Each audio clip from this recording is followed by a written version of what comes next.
پارہ نمبر 7 سورہ الانعام آیت نمبر 99۔ اعوذ باللہ من الشیطان الرجیم، بسم اللہ الرحمن الرحیم۔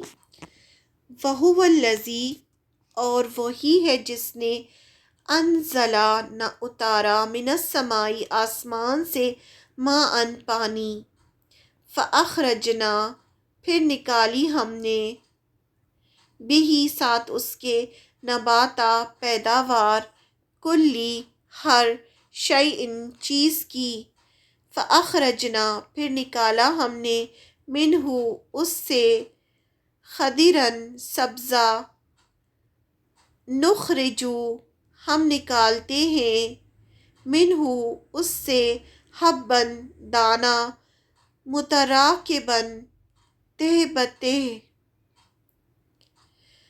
ومن النخل اور کھجور سے، من طلعہا اس کے شگوفوں سے، قنوان خوشے، دانیۃ جھکے ہوئے، وجنات اور باغات، من اعناب انگوروں کے، والزیتون اور زیتون، والرمان اور انار، مشتبہا ملتے جلتے، وغیرہ اور نہیں ہیں، متشابہ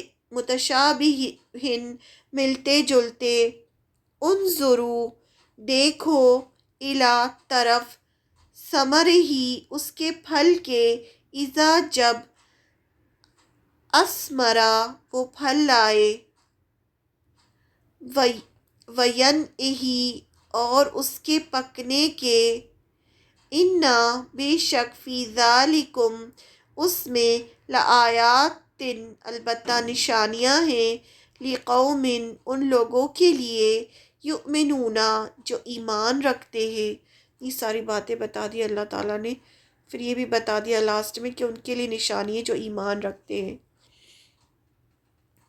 اور وہ ایسا ہے جس نے آسمان سے پانی برسایا، پھر ہم نے اس کے ذریعے سے ہر قسم کے نباتات کو نکالا، پھر ہم نے اس سے سبز شاخ نکالی کہ اس سے ہم اوپر تلے دانے چڑھے ہوئے نکالتے ہیں، اور کھجور کے درختوں سے، یعنی ان کے گچھوں میں سے، خوشے ہیں جو نیچے کو لٹکے جاتے ہیں، اور انگوروں کے باغ اور زیتون اور انار کے باغ ایک دوسرے سے ملتے جلتے ہوتے ہیں، اور کچھ ایک دوسرے سے ملتے جلتے نہیں ہوتے۔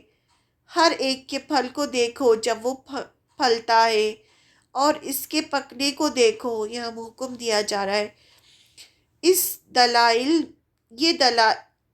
میں دلائل ہیں ان لوگوں کے لیے جو ایمان رکھتے ہیں۔ یعنی انسان کو ہر چیز پر غور و فکر کرنا چاہیے۔ تو یہاں اللہ تعالیٰ نے پھلوں کے پکنے، اور کچھ پھل ایک جیسے دکھتے میں ہوتے ہیں لیکن ان کے ٹیسٹ الگ ہوتے ہیں، ان سب کی طرف ہمارا دھیان دلایا ہے کہ ہم یہ سب چیزیں دیکھیں۔ یہ سب اللہ تعالیٰ کی قدرت کی نشانیاں ہیں۔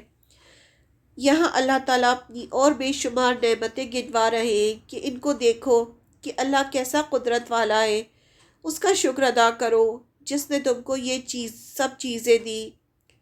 اور وہ ایسا ہے جس نے آسمان سے پانی برسایا، کسی کی طاقت نہیں کہ وہ آسمان سے پانی برسائے، اور یہ سب زندگی کیسے ہوتی ہے؟ پانی سے ہوتی ہے۔ پھر ہم نے اس کے ذریعے سے ہر قسم کے نباتات کو نکالا، یعنی پھر پانی سے کیا ہوتا ہے؟ مردہ زمین زندہ ہو جاتی ہے، اور الگ الگ طرح کے پیڑ پودے نکلتے ہیں۔ پھر ہم نے اس سے سبز شاخ نکالی، یعنی گرین برانچز نکلتی ہیں، اس سے ہم اوپر تلے دانے چڑھاتے ہوئے نکالتے ہیں۔ ہر شاخ کو دیکھو کس طرح دانوں کے گچھے لگتے ہیں۔ اور کھجور کے درختوں، خاص کر کھجور کے درختوں کا ذکر کیا، ان کے گچھوں میں سے خوشے ہیں اور جو نیچے لٹکے ہوئے ہوتے ہیں، کیونکہ عربوں میں یہ بہت زیادہ کامن تھا تو اس کا اگزامپل دیا گیا۔ پھر انگور کے باغ اور زیتون اور انار کے باغ ایک دوسرے سے ملتے جلتے ہوتے ہیں، یعنی اس طرح سے ملتے جلتے بھی ہیں اور الگ الگ۔ انگور اور زیتون بہت زیادہ ملتا جلتا ہے، لیکن اس کے باوجود دونوں کا ٹیسٹ الگ ہے، بالکل ڈیفرنٹ ہے۔ کچھ ایک دوسرے سے ملتے جلتے نہیں ہوتے، کچھ ملتے جلتے ہوتے، کچھ نہیں ہوتے۔ اب حکم کیا دیا جا رہا ہے؟ ہر ایک کے پھل کو دیکھو، جب وہ پھلتا ہے تو ہم جب دیکھیں گے تو وہ بھی ہم قرآن پر عمل کریں گے۔ اور اس کے پکنے کو دیکھو کیسے پکتا ہے، اس میں دلائل ہے، یعنی بہت سارے ایویڈنسز ہے، پروفس ہے ان لوگوں کے لیے جو ایمان رکھتے ہیں، یعنی جو ایمان رکھتے ہیں ان کے لیے اس میں بہت بڑی بڑی نشانیاں ہیں کہ وہ غور کریں کہ کیسے ایک جیسے دکھنے والے پھل الگ الگ ہوتے ہیں، کیسے پھل نکلتا ہے، کیسے یہ سب کس کی وجہ سے، کس کی قدرت سے ہو رہا ہے، یہ سب اللہ کی قدرت سے ہو رہا ہے۔